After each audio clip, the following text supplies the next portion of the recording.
I started off with the mannequin that I built in the previous video. If you're watching this on YouTube, then the link to that video should be in the description and on your screen right about now. While I was working on this illustration, I found that the primitive forms that I used for the mannequin behaved weirdly here, especially the pelvis. As I bent the spine of the character, there was some skewing going on there, so I'm gonna have to revisit that and use more rounded forms in the next illustration. You'll also notice that I bring in the key model.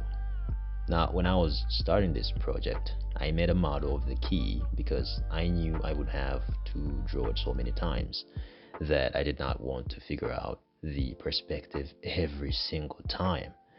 In hindsight, that proved to be a very good decision. And I could render this, but I just screenshot it instead. One screenshot with lighting and another one without the lighting. And as you see, I am using the latter as the base for my drawing, and the lead one as a reference for the light and the shadows. Now, throughout the process, I switch back and forth between Photoshop and Blender. Sketching gives me the freedom to loosely experiment with props, what to place in the scene and where to place it.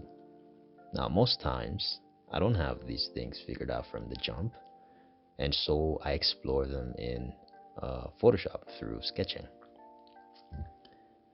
When I do, I go back to Blender and model them and place them in the scene. Then once again bring this back to Photoshop, sketch over it, and start painting.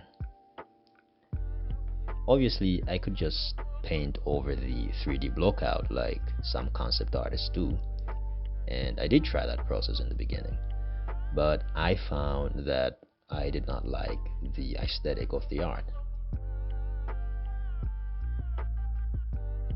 I hope you enjoyed this video.